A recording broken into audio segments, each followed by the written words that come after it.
Welcome everybody to this week Tech Threads interview. Today I'm talking with Jacob Tedders, who is a project manager right now, has a lot of cool things going on in the future.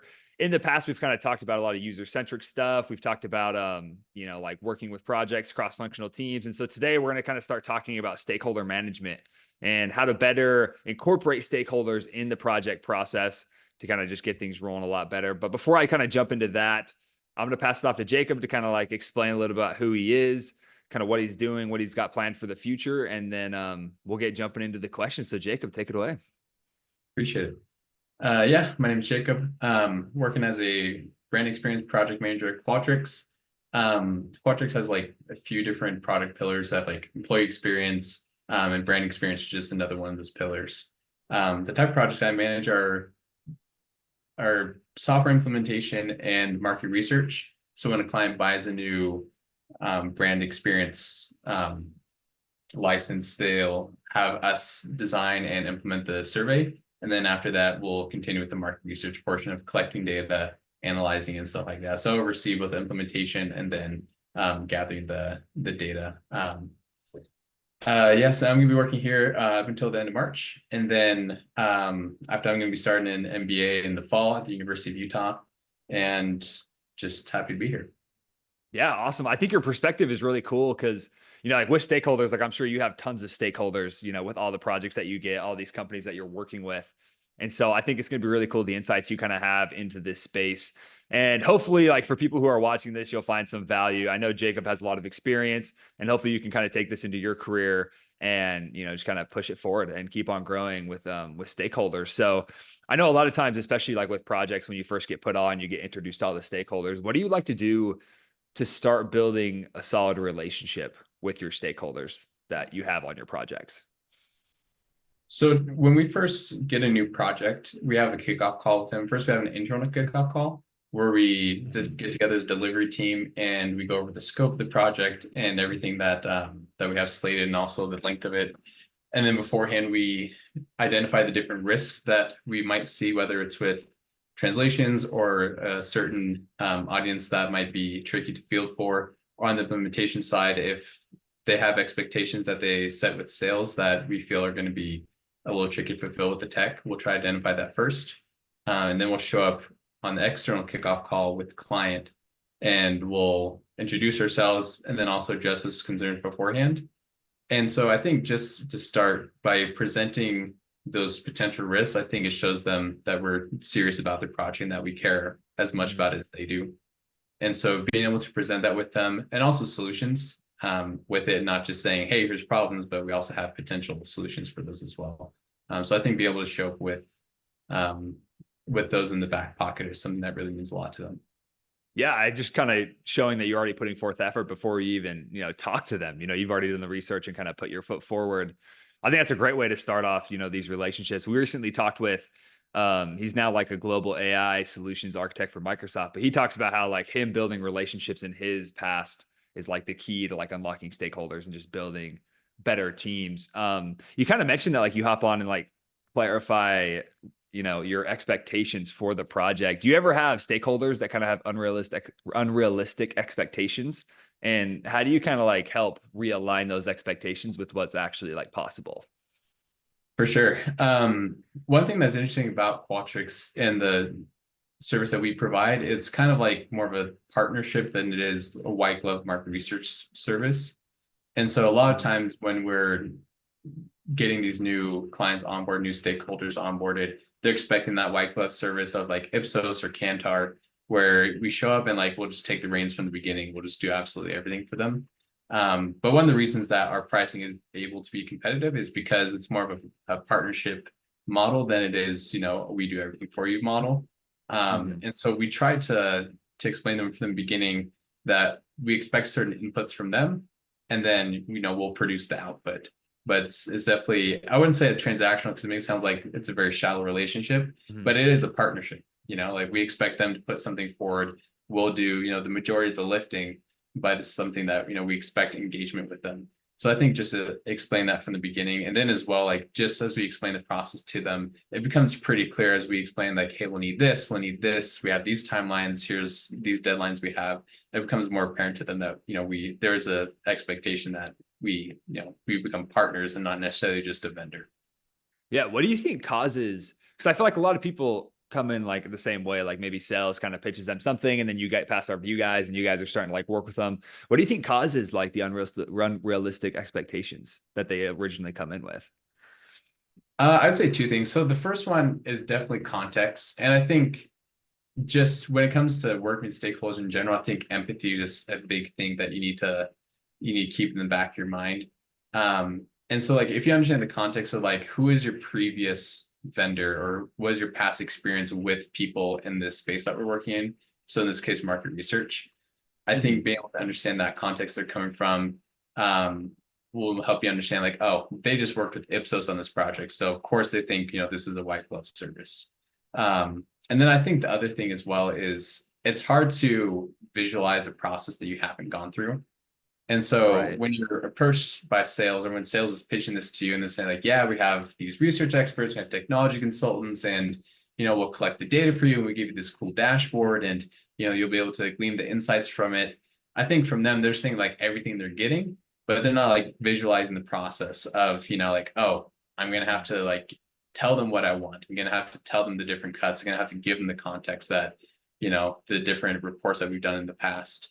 And so I think it's just hard to visualize a process. And I think our sales org has made a lot of great improvements in setting those expectations beforehand and saying like, before we even sign, we want you to prepare these things before, meeting the delivery team. Right. Just being super transparent on kind of like what it is. Yeah. We need this from you. These are the inputs we need. We're going to give this to you. And that's how like this is going to work. I think that's a really good thing. Especially I feel like early PMs and even like product managers setting those expectations and being transparent is like a difficult thing, especially when it can like kind of cause some conflict. Like no one likes to have, these conflicting conversations, especially with someone who's paying you money and is like joining your company and going to be, benefiting you. What had you did it, or I mean, in the past, did you ever struggle with having these conflicting conversations? And what kind of like helps you, put yourself in the right mindset to like bring up these hard topics and make sure that the expectations are crystal clear? Yeah, I remember the first time I had like a really hard conversation with a client and I just got absolutely torn apart. And I just kind of like shook. And I remember like talking to my manager, like, I'm not going to do this again. And it was, it was a rough experience. But what I learned from that ultimately was it's important to come about like very factually, but also like have data to like back up the decisions Mm. you're asking them to make. And also um, present the topics in the form of trade-offs, right? So if a Right. client comes with like an unrealistic expectation of, so like in the market research case, they want to, get sample from a very niche audience, then it's important to say like, look, that's not within scope. We can try to make it work, but you're gonna have to get less respondents overall because we have to pay more for those respondents. And then be able to have also context and past projects you've done, the company has done, to be able to say like, this is how it's worked in the past. This is our experience with it. And so I think stakeholders can get a little defensive if they feel it's just you making the suggestions, but if it's the data making the suggestions, I feel like it goes over a lot better. Right. It turns it more from like a personal thing rather to like, hey, this is just how life, like, this is just how the technology works. This is how it just works. It's not on Yeah. me. It's not on you. It's just kind of like how it is. I think a lot, like, I mean, I've read a lot of books about like communication and like working with stakeholders. And I feel like that's one of the biggest thing. Don't point it to be like me versus you, but like us versus the common problem. And like, that's just kind of how it works. And I think that's how you kind of get over those conversations a little bit better.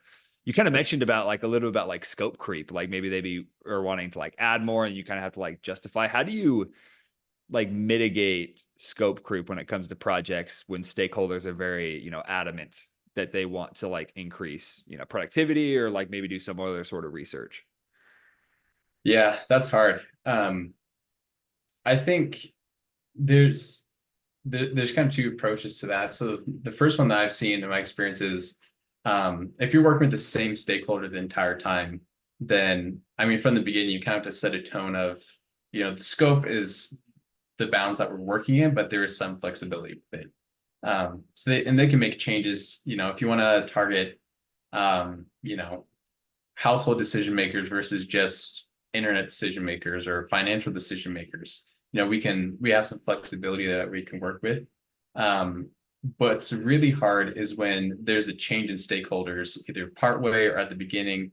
There's been some situations where we just sell a new deal, and right after it's signed, there's a change in stakeholders, and new stakeholder shows up and says, "Whoa, I don't know what the last guy just signed, but I want something completely different." Mm, And so in those cases, it's really tricky to sit down and say, "Hey, like this is the scope of the contract," um, and there's just and I kind of go back to the trade-offs. I think you need to explain the trade-offs to them of this is what we can do, this is what we can't do within the bounds of the scope. And then there just needs to come a point where like, you've been playing that game of give and take, and once you can't give anymore, you just say like, hey, look, you need to make a decision because we can't flex on this anymore. And so it's obviously easier if you're working with the stakeholder the whole time. If you have the same stakeholder, you can build a rapport, you can build a relationship. But when stakeholders are constantly changing, it's a bit difficult. And I think that's the unique thing about market research is that, especially given current economic conditions, one of the first departments that are cut is R&D. And so there's quite a bit of turnover there, and we've been experiencing that a lot lately.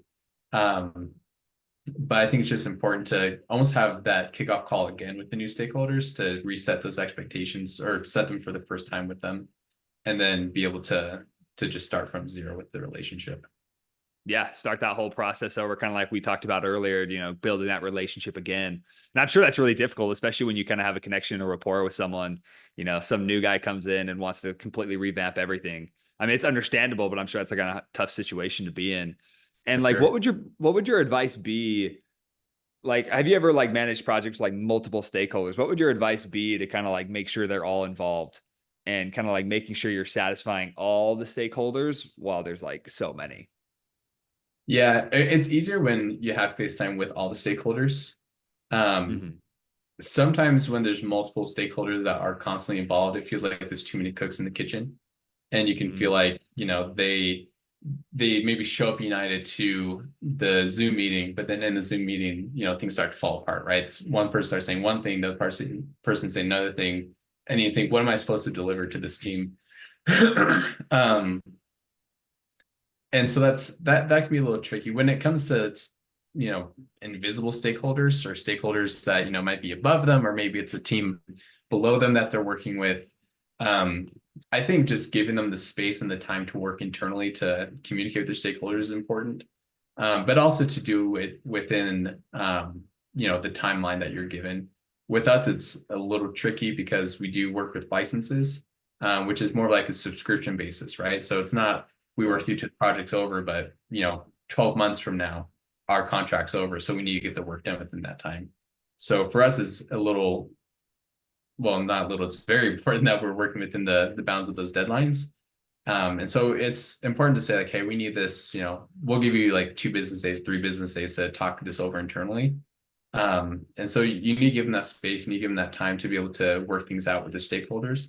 But also, a lot of the times the stakeholders are feeling that downward pressure from, their CMO a lot of the times with the people that we work with. So I think it's also important to offer and say, hey, we can meet with your CMO, or we can, get all your stakeholders together and we can just hash this out with everyone instead of just having to do this back and forth. And we wait for you to hear back from your CMO. And a lot of the times I think it relieves that pressure because they have to be like the face for us with their team internally. So let's say Right. Qualtrics is saying this, Qualtrics is saying that. But if Qualtrics just shows up and talks to the CMO, then it kind of takes a burden off of their shoulder, and they can just be, the stakeholder from X company instead of having to be the middleman. Um, and so that's also another thing that can help. Yeah, kind of just getting everyone in the same room and yeah, solving the problem. I remember in my internship, we had like some people who were remote. It's like half of us were in office and half were remote. And it was really hard sometimes when like the remote people couldn't make it in or like they couldn't zoom in. And yeah, there's this back and forth with like all the different stakeholders. And it's hard because you're like, hey, X person said this and they want this, but you're saying something different. And so like trying to find that middle ground and balancing is really hard. Um, Yeah. what do you think is like the biggest benefit of including stakeholders in projects? And like, do you have any examples of like, successful projects that you've ran and it's had a lot of like stakeholder engagement? Yeah. So one project in particular, it's we started the project with just one tracker, and then expanded 2 trackers, and then expanded to 3 trackers with one in a completely new category, and just kind of expanded. And we had the same stakeholder the entire time who's been really involved in the process. And he's been great with, working within our timelines, with communicating with us. He, totally understands our internal processes and, the different quality checks that we put in. So he's been great to work with. And in that sense, he's been really our champion for his team internally. And he even told us that he's known as the Qualtrics guy within his company. And so like from that perspective, like, we build a great relationship, not just with the point of contact with the stakeholder, but we build a great relationship with just the account or the company in general. So when it comes to renewal time, if there are pushbacks, we have the client coming to us and saying like, hey, this is what we're trying to do internally. Can you help me to work this out? And then just builds, great brand loyalty. But I think from the perspective of the project, I think the more transparency you have into what the client wants and what they're trying to achieve, I think the project just runs smoother and there's less hiccups down the road, right? And I think if you're able to, again, build that rapport, build that relationship with them of, hey, this is a partnership, then you're able to get a little bit more insight into what their needs are. Because a lot of the times our stakeholders will kind of keep the cards close to the chest for some reason, and then, they just don't share things with us. Right. And then they'll get their data back and they'll look at it and say, hey, this isn't what I wanted. And it's hard for us to know what they want when they don't tell us. And so in those cases, if we would have had a better relationship, we would have, if we would have been able to get a little more insight into what their needs were, we could have made things a little bit smoother. But I think just the more involved they are, I feel like the more of a partnership it really is, instead of just this, transactional, we're your vendor, we do things for you. Right. I feel like a lot of the stuff we've kind of talked about tonight have been, building those relationships and how those relationships kind of fuel project success and especially like mitigate a lot of problems that a lot of teams have. I feel like when you do come at it from that transactional standpoint, like, hey, we do this, you do this, and there's no kind of relationship built in the middle, when problems arise, even small ones, they could like fester into bigger problems and then like end up tearing apart the partnership or like them not getting what they need, you not getting what you need. And it's just bad for everybody. But I know we're kind of coming up close on time, so I just wanted to thank you again, Jacob, one more time, just for hopping on tonight. I think these insights are very valuable. I love sharing this information with everybody because I feel like everyone can kind of learn from each other, especially in industries. Those like who are higher up, you people like you who have experience in these fields can really help people along. So yeah, once again, thank you so much for hopping on tonight. Yeah, sure. Thanks for your time.